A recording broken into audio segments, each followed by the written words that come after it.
le vlogging est considéré comme extrêmement dangereux. Si vous êtes un consommateur régulier de vlogs, votre vie peut être négativement impactée à tel point qu'il peut être difficile de faire marche arrière. De nos jours, environ 80% des consommateurs de contenu regardent des vlogs sur YouTube. Et ce fait peut vous surprendre. Inconsciemment, les vlogueurs ont une influence significative sur leurs spectateurs. De nombreux chercheurs affirment que regarder des vlogs est 5 fois plus addictif que fumer des cigarettes et consommer de l'alcool.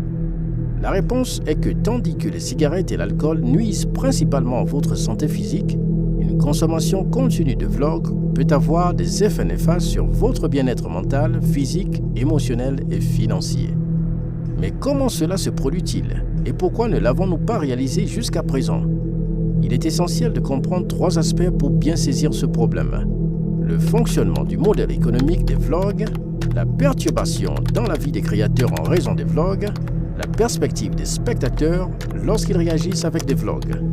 La principale distinction entre les vlogs et les blogs classiques réside dans la présence de personnages. Alors que les blogs traditionnels manquent souvent de personnages, les vlogs impliquent toujours un personnage central qui favorise un lien personnel avec les spectateurs.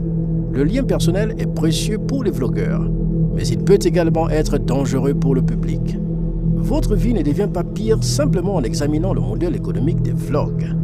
La discussion précédente a souligné les dangers potentiels d'être un consommateur régulier de vlogs, mais cela ne signifie pas que comprendre le modèle économique est nuisible en soi.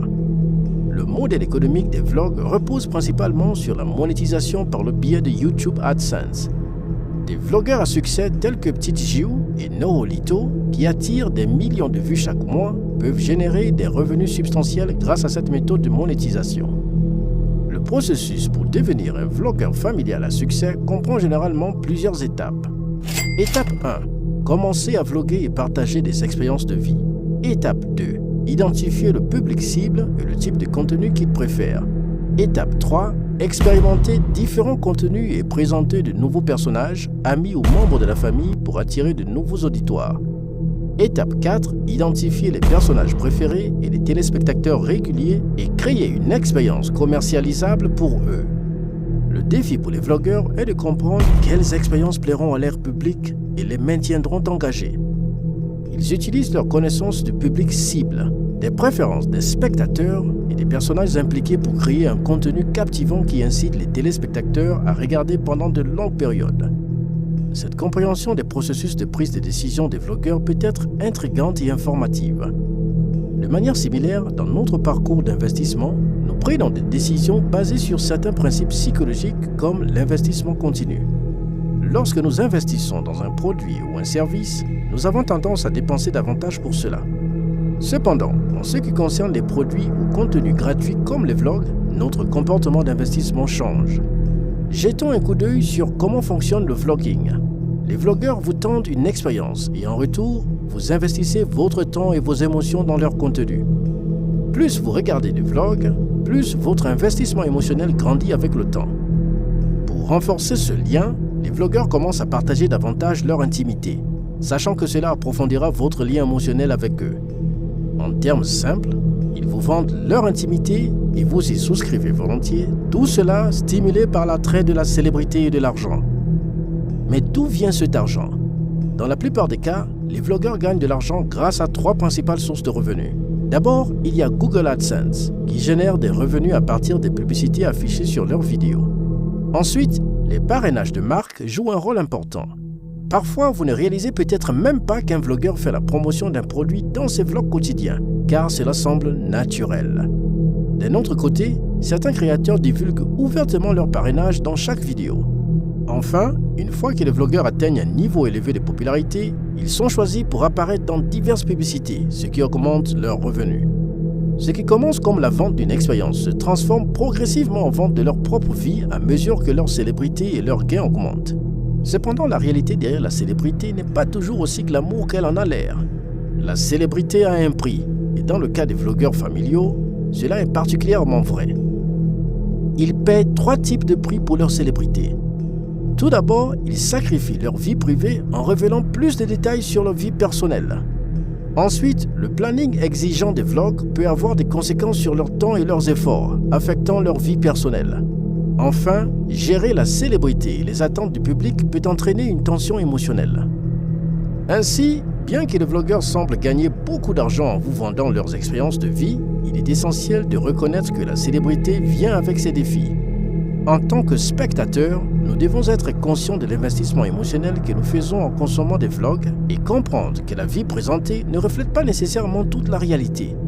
Souvenez-vous que la célébrité a toujours un prix et pour les vlogueurs familiaux, c'est quelque chose qu'ils payent cher. Parlons maintenant d'un aspect crucial du vlogging, la réalité manipulée. Les vlogs ne sont pas une représentation authentique de la vie d'un vlogueur, même s'ils sont présentés comme des vlogs quotidiens. Ce que vous voyez dans les vlogs est un contenu soigneusement sélectionné, montrant seulement ce que les vlogueurs veulent que vous voyiez. En réalité, la vie des personnes n'est toujours pas aussi intéressante ou remplie de bonheur constant. Les vlogs sont fortement scénarisés, où des enregistrements réels de 2 à 4 heures sont édités pour créer des vidéos captivantes de 10 à 12 minutes remplies d'excitation, de frissons et d'amusement. Nous avons parlé à plusieurs vlogueurs et un thème commun est apparu. Ils participent souvent à des activités qu'ils n'aiment même pas, uniquement pour créer un contenu captivant pour leurs spectateurs. Aucun foyer n'est exempt de conflits. Pourtant, dans 99,9% des vlogs familiaux, vous ne verrez aucune dispute ou désaccord sérieux. Les influenceurs ont maîtrisé l'art de manipuler émotionnellement leur public. Et il est essentiel de comprendre que ce que vous voyez dans les vlogs est loin de la réalité. L'idée d'être observé change le comportement des gens. Les vlogueurs savent qu'ils sont regardés. Donc, leurs actions peuvent différer de leur comportement lorsque personne ne les regarde. Même des vlogueurs célèbres comme Casey Neistat ont admis éviter les disputes avec leurs conjoints à l'écran afin de préserver une image positive pour les vlogs et proposer un contenu plaisant. Le prix que les vlogueurs paient pour offrir quotidiennement un contenu de haute qualité est de compromettre leur vie privée ou celle de leur famille. Ils doivent exposer certains aspects de leur vie pour gagner l'intérêt et l'engagement des spectateurs. Les gens commenceront à se connecter avec les personnages de ce vlog et ils seront de plus en plus émotionnellement attachés à eux avec le temps. Ils commenceront à devenir dépendants de ce vlog et à mesure que de plus en plus de personnes deviendront accros, le nombre de téléspectateurs augmentera, ce qui conduit à la célébrité et à l'argent.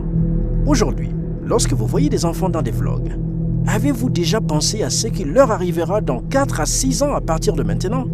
De nombreuses recherches montrent que les enfants exposés à une énorme célébrité pendant leur enfance souffrent plus tard du syndrome de la célébrité. Les vlogueurs exposent leurs enfants à des millions de personnes à travers leurs vlogs et par conséquent, ces enfants deviennent célèbres comme leurs parents. L'inconvénient est qu'ils s'habituent à cette célébrité et à cet amour dès leur enfance. En grandissant, ils chercheront un traitement de célébrité partout car ils y ont été habitués depuis leur enfance. Le pire de cette célébrité est que l'enfant ne pourra pas vivre sa vie librement pendant longtemps. Il craindra toujours le jugement, car des millions de personnes le connaissent. Aujourd'hui, cela peut sembler bien, mais le niveau de célébrité auquel les vlogueurs ont exposé les membres de leur famille deviendra la raison de leur anxiété sociale avec le temps. Chaque vlogueur doit payer un prix pour sa célébrité. Les vlogueurs culinaires compromettent leur santé. Les vlogueurs de fitness créent un contenu répétitif. Les vlogueurs familiaux exposent leur vie privée. Les vlogueurs de voyage partagent des voyages coûteux qu'ils ne peuvent même pas se permettre. Et les vlogueurs de style de vie montrent un mode de vie factice qui coûte beaucoup d'argent. En tant que spectateurs, quel problème avons-nous avec cela? Quelle est notre perte dans tout cela?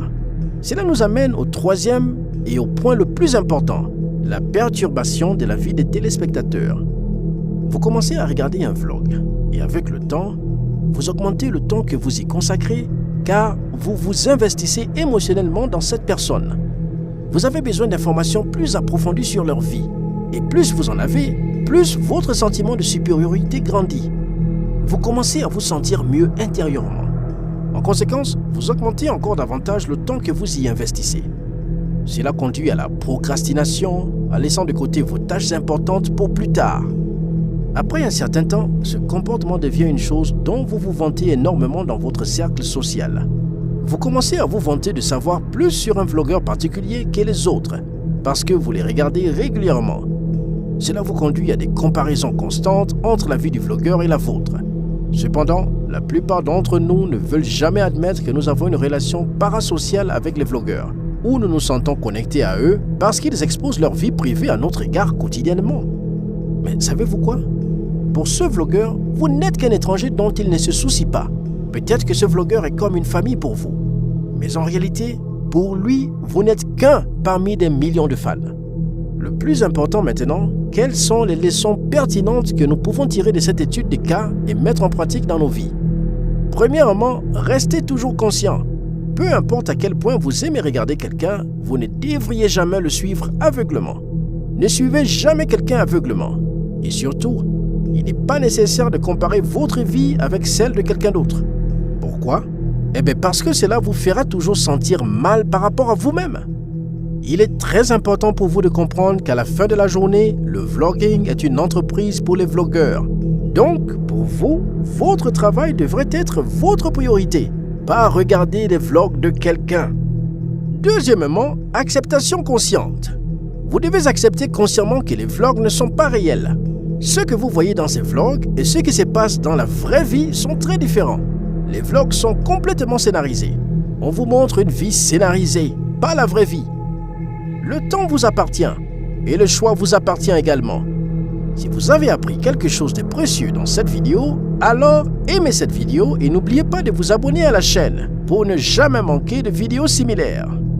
Savez-vous que les États-Unis et les pays de l'OTAN sont responsables de la guerre qui se déroule actuellement en Russie et en Ukraine? Comment les États-Unis et l'OTAN ont complètement détruit l'Ukraine?